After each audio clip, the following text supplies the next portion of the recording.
जैसा कि आप लोगों ने पार्ट 1 में देखा कि राकेश के साथ घर वाले कैसा व्यवहार करते हैं और यह सब देखकर सुमन को अच्छा नहीं लगता है। तो आइए आगे की कहानी देखते हैं। सुमन, तुम सही कह रही थी। हमने अपने बेटे राकेश के साथ बहुत नाइंसाफ़ी की है, पर अब हम कुछ नहीं कर सकते। हम चाह कर भी उसे उसका हिस्सा नहीं दे सकते, क्योंकि हमारे बाकी बच्चे उसकी ज़रा भी कद्र नहीं करते।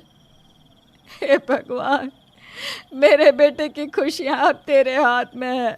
सुमन अपने बेटे को उसके हिस्से का हक दिलाना चाहती थी, पर वह चाह कर भी ऐसा नहीं कर पा रही थी, क्योंकि सुमन और दिलीप खुद अपने बेटे और बहू के भरोसे पल रहे थे। समय यूं ही बीतता है और कसक की शादी हो जाती है और कसक के जाने के बाद नेहा और काजल अपने पतियों के साथ मिल राकेश के साथ और भी बुरा व्यवहार करते हैं। क्या करूँ, रात का खाना फिर से बच गया। कल भी खाना फेंकना पड़ा था, लगता है आज भी खाना फेंकना पड़ेगा। अरे काजल, तो पागल हो गई है क्या? खाना फेंकने की क्या ज़रूरत थी? ये सांड किस दिन काम आएगा? क्या ज़रूरत है इसे ताज़ा खाना खिलाने की? कल से घर में बचा हुआ बासी खाना इस गेंडे को दे देना। खाना बर्बाद नहीं होना चाहिए। अब क्या था, काजल घर का सारा बचा हुआ बासी खाना राकेश को खाने के लिए दे देती है। राकेश जब खाने में बासी खाना देखता है तो वह अपनी भाभी से कहता है, भाभी, ये तो रात का खाना है। आज खाना नहीं बनाया क्या घर में? माफ़ करना देवर जी, खाना खत्म हो गया। और वैसे भी अगर सब ताज़ा खाना खाएंगे तो रात का बचा हुआ कौन खाएगा? अब रोज़ रोज़ खाना फेंक तो नहीं सकते ना। ऐसा बोलकर काजल वहां से चली जाती है। ये सब कुछ सुमन और दिलीप अपने आंखों से देख रहे हैं और यह देखकर उन्हें बहुत बुरा लगता है। सुमन अपने बेटे के साथ ये नाइंसाफी बर्दाश्त नहीं कर पाती है और अपनी बहू से कहती है, बहू, ये क्या है? जब घर में सब ताज़ा खाना खा रहे हैं तो राकेश के लिए बासी बचा कुचा खाना क्यों? वो इसलिए माँ जी, क्योंकि आपका लाडला दुलारा बेटा कुछ काम धंधा नहीं करता। ये घर हमारे पतियों के पैसों से चल रहा है। और माँ जी, मुझे तो एक बात समझ में नहीं आ रही। आज से पहले तो आपको कभी फ़र्क नहीं पड़ा, फिर आज आपकी ममता कहाँ से जाग पड़ी। जो चीज़ जैसे चल रही है वैसे चलने दीजिए माँ जी। बहू, तुम सब जो कर रहे हो ना राकेश के साथ, वो अच्छा नहीं कर रहे। भगवान सब देखता है।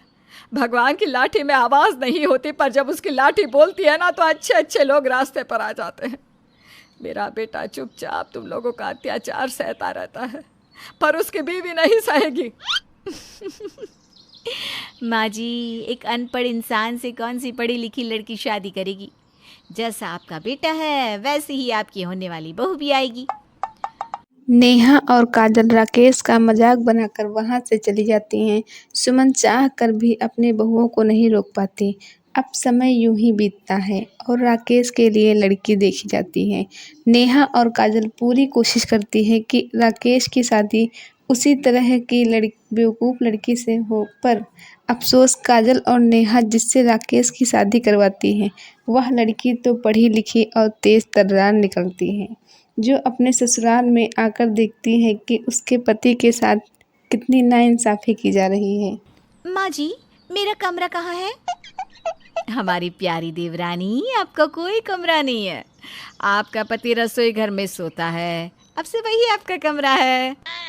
But why? I mean, Rakesh ji भी तो इस घर के बेटे हैं, फिर उनके लिए कोई कमरा क्यों नहीं? जब घर में हर किसी का अपना पर्सनल रूम है तो? क्योंकि हमारे देवर को कभी रूम की ज़रूरत ही नहीं पड़ी, और अभी तुम इस घर में नई नई आई हो ना, इसलिए ज़्यादा सवाल जवाब मत करो। समय के साथ सब समझ में आ जाएगा। काजल और नेहा अंजलि को अकड़ दिखाकर वहां से चली जाती हैं। अंजलि को अपनी दोनों जेठानी की अकड़ पसंद नहीं आती है और वह देखती है कि उसका पति घर में आते ही झाड़ू पोछा बर्तन और सारे काम कर रहा है। अपने पति को घर में नौकर की तरह काम करता देखकर अंजलि को जरा भी अच्छा नहीं लगता है। राकेश, ये सब कुछ आप क्यों कर रहे हैं? मैं, भाभी, माँ जी सब है ना, हम सब करेंगे ये। आप इसे छोड़िए, मैं कर लेती हूँ सारा काम। अरे नहीं नहीं अंजलि, वैसे भी मैं पहली बार नहीं कर रहा। जब से पापा का बिजनेस डूबा है तब से मैं इसी तरह से मेहनत मजदूरी कर रहा हूँ, और घर के काम भी। भाभी का काम तो सिर्फ खाना बनाना होता है। राकेश जी, भाभियों का काम सिर्फ खाना बनाना नहीं, बल्कि अपने पतियों के कपड़े धोना, घर के बर्तन साफ करना, माँ जी की सेवा करना और आपकी इज्जत करना है। अब से आप इस घर के कोई काम नहीं करेंगे। आप भी बाकियों की तरह बाहर नौकरी करेंगे। आपको इनकी गुलामी करने की कोई ज़रूरत नहीं है।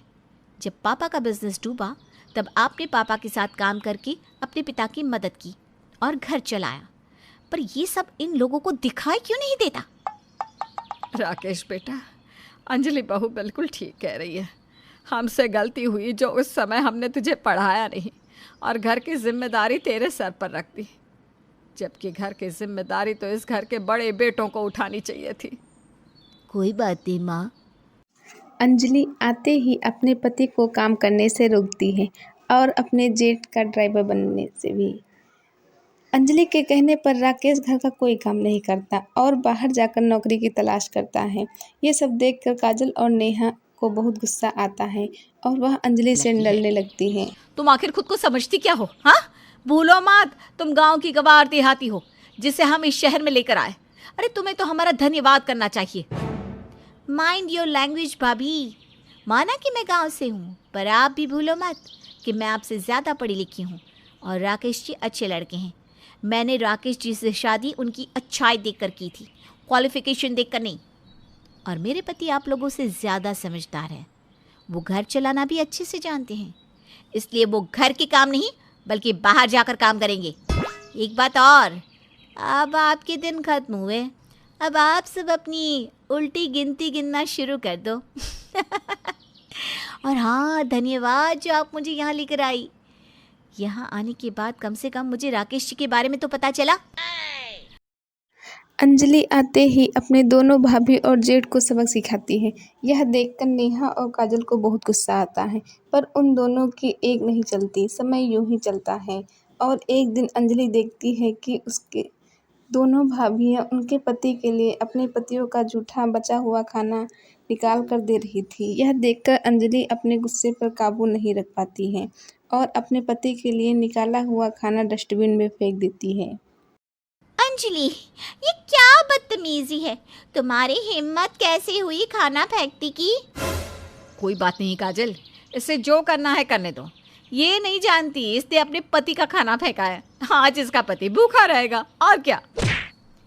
मेरा पति अब कभी भूखा नहीं रहेगा और ना ही वो रात का बचा हुआ खाना खाएगा, ना ही किसी का झूठा। अब से रसोई घर मैं संभालूंगी और खाना भी मैं बनाऊंगी। फिर देखती हूँ कि कौन मेरे पति को झूठा और बाकी बचा हुआ खाना खिलाता है। इतना बोलकर अंजलि अपने पति के लिए खाना बनाने लगती है। नेहा और काजल उसे रोकने की कोशिश करती हैं, पर अंजलि इतने गुस्से में होती है कि वह चुपचाप वहां से निकल लेती हैं। धीरे धीरे अंजलि अपने पति को वो सम्मान और इज्जत दिलाने लगती हैं जिसका राकेश पर अधिकार था। समय यूं ही गुजरता है और अंजलि कमरा बनाने की बात करती है। मैं जब से यहाँ आई हूँ तब से सबकी मजबूरी ही देख रही हूँ, इसलिए मैंने फैसला कर लिया है कि अब इस घर में एक और कमरा बनेगा। आप लोग तो इतने मजबूर है कि पैसे दे नहीं सकते, पर मेरे पति ने इतने पैसे कमा लिए कि हम अपने लिए एक कमरा खुद बना सकें। इसलिए अब हम रसोई में नहीं रहेंगे। ऊपर का पूरा फ्लोर हमारा रहेगा, क्योंकि वो फ्लोर मैं अपने पति की कमाई से बनवा रही हूँ। राकेश, तेरी बीवी का दिमाग खराब हो गया है क्या? उसको समझा, ऊपर अब कोई फ्लोर नहीं बनेगा और तुम दोनों रसोई में रहोगे। भैया, मैं अंजलि को नहीं रोकूंगा।